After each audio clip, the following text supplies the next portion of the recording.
Cette revue de la presse vous est offerte par le ministère camerounais des Transports.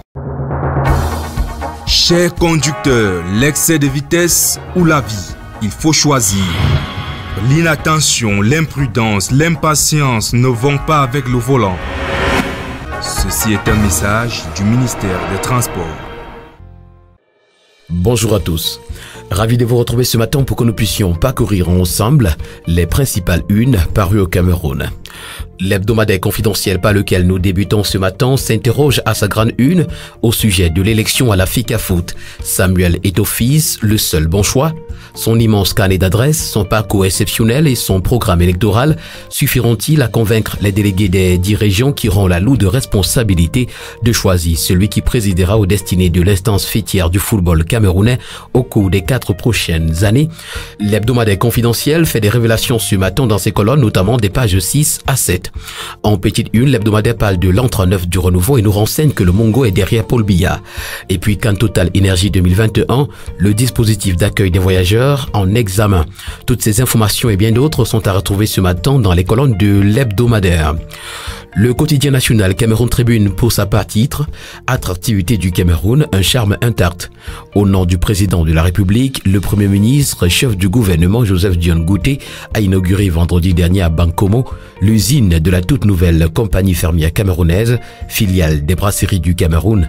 Un investissement total de 25 milliards de francs CFA, des débouchés pour 19 000 paysans, une production annuelle de 40 000 tonnes de maïs, 112 000 œufs à couver et 90 000 poussins d'un jour par semaine.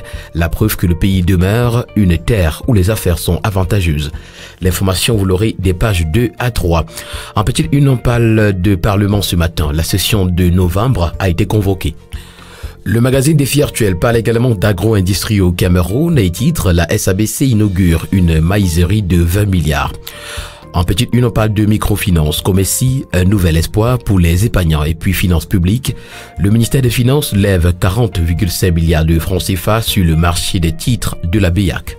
Le journal Éco-Matin qui emboîte le pas à ses prédécesseurs titre également agro-industrie. Le groupe SABC investit 25 milliards de francs CFA pour sa filiale CFC. Le journal parle également à son autre une du compte unique du Trésor.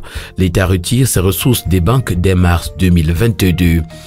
Fête de fin d'année, le Cameroun va importer 25 000 tonnes de riz en franchise de douane. Conseil en investissement financier, la COSUMAF rejette plusieurs demandes d'agrément. Toutes ces informations et bien d'autres sont à retrouver ce matin dans les colonnes du journal Éco-Matin. À la une du quotidien Singan ce matin, on s'interroge. Serail qui veut défier Paul Biya en 2025.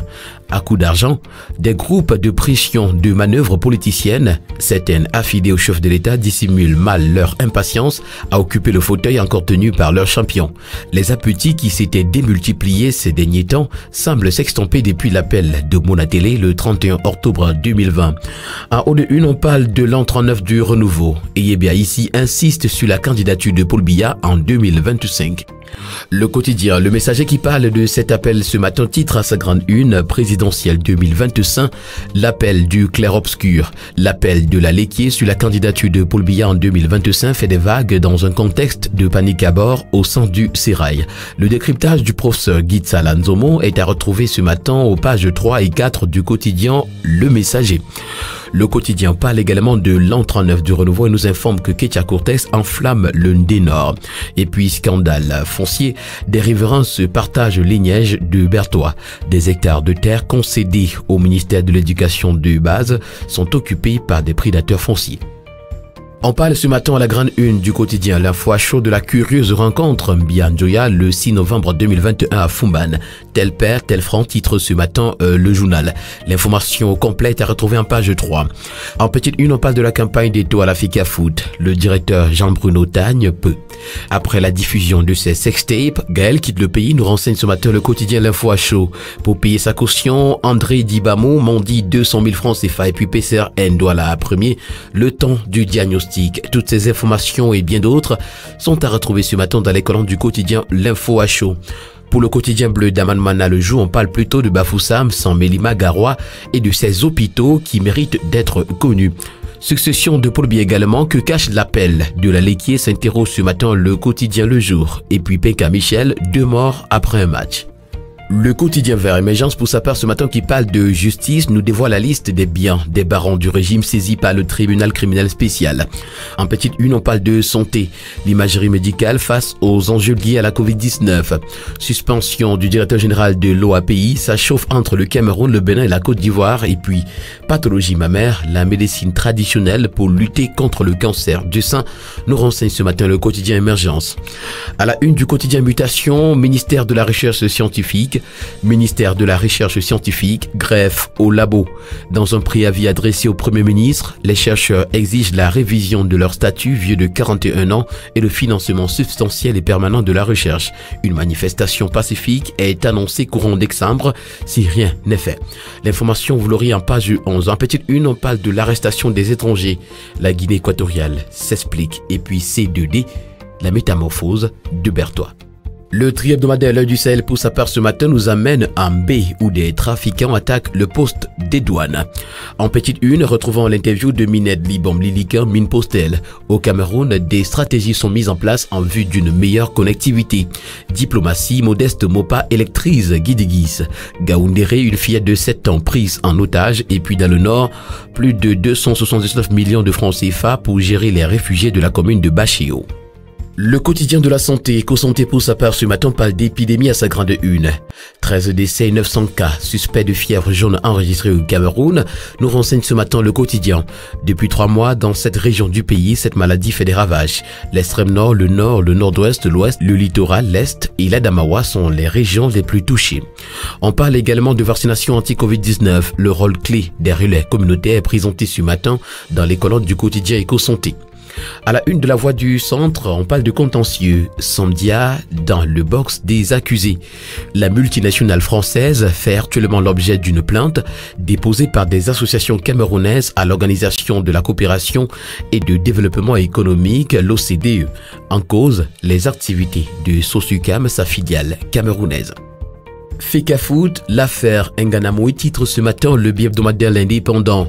Les victimes collatérales du duel Seydou Bobojoya Samuel Eto'o-Fils qui se profile procèdent en réalité de la rupture brutale entre deux amis d'hier. Tous les coups sont désormais permis, même en dessous de la ceinture. En petite une, Frambia, Nabil Bobojoya, le petit président, huile ses réseaux. Entre en œuvre du renouveau, l'appel de la Léquier fait des vagues. Nyon et Foumou, longue vie à Paul Biya, Sambelima, Motazé, apôtre de la paix. À la une de l'hebdomadaire Ecofinance ce matin, on parle du commerce illégal du bois. 132 000 mètres cubes de grumes exportés vers le Vietnam entre 2016 et 2020, nous renseigne ce matin l'hebdomadaire. On parle également d'immatriculation des véhicules. Jean-Ernest Ngali Bibeye banni des documents douaniers manuels. Avec le bi-hebdomadaire Le Financier d'Afrique, on parle de perspectives ce matin. Le journal nous présente la piste des financements innovants du Cameroun. Les garanties souveraines bancaires, les obligations thématiques, les opérationnalisations de gestion de passifs et des succutes sont autant d'instruments que propose le docteur Richard Evina Obam, le directeur général de la CAA. À la une du quotidien Réalité Plus de Paul Ngouari dans un numéro spécial célébration entre en œuvre du renouveau. Timi Evuna demande au Fundi de rester soudé derrière le président Paul Biya. Ayos Ndongobiko appelle les populations à soutenir Paul Biya pour l'émergence d'Union et Foumou. Djaïlobo, Louis-Paul Motazé exhorte les forces vives à la réconciliation et à la mobilisation totale derrière Paul Biya. Le journal Lady News pour sa part ce matin nous parle d'égalité de genre. Le RDPC bafoue la parité. Sur 377 sections que compte ce parti politique, les hommes occupent 357 postes présidents contre 20 femmes présidentes, soit un pourcentage de 0,630%, très en deçà de la norme onusienne qui exige 30% de représentativité féminine. Réalisation des grands travaux également, le génie du colonel Jackson Kamgan magnifié. Le tri hebdomadaire Le Soir, sa grande une ce matin parle des préparatifs qu'un Total Énergie Cameroun 2021. Ngali Bibeye en opération coup de poing dans les infrastructures aéroportuaires. Fecafoot retrouve également la mise en garde du MINAT aux usurpateurs et imposteurs. Le journal L'Avenir, à sa grande une ce matin, nous présente un événement, un tsunami nommé Awards de l'Avenir.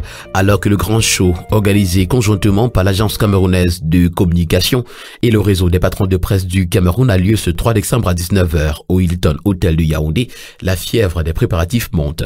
Pour le comité d'organisation, il s'agira de rassembler les Camerounais évoluant dans tous les domaines d'activité pour manifester la reconnaissance de la nation. Le bi-hebdomadaire La Voix des Jeunes en parle ce matin également. Awards de l'Avenir, le show qui nous maintient au pays. L'hebdomadaire Bounia parle pour sa part ce matin d'infrastructures routières, 10 projets à livrer en décembre 2021. Sur les 26 projets évalués ces 4 et 5 novembre, au cours de la deuxième revue des projets en cours d'exécution, près de la moitié seront achevés cette année 2021. En petite une, on parle de lutte contre la contrebande, 124 motos et plus de 2575 litres de carburant saisis. L'hebdomadaire Kalara pour sa part nous amène dans le Mungo Bomono où les populations sont décidées de reprendre 200 hectares de terrain à Sokapalm. Estimant avoir été spoliés des plantations de leurs parents depuis l'époque coloniale, les autochtones du village Bomono Babengue entendent faire rétablir leurs droits naturels. Le premier round du processus de reconquête se déroule devant le juge administratif. L'entreprise française fait résistance. Présentation des arguments des partis, c'est à retrouver en page 8 de l'hebdomadaire. Et puis en petite une, on parle de sentence. Voici pourquoi Bemengue a écopé de 20 ans de prison. Intimidation, le gouverneur et un ministre étouffent le président des jeunes. Famille, il entraîne 3 de ses domestiques dans son lieu conjugal. Et puis extradition, la garde à vue sans fin d'un entrepreneur indien à Yaoundé.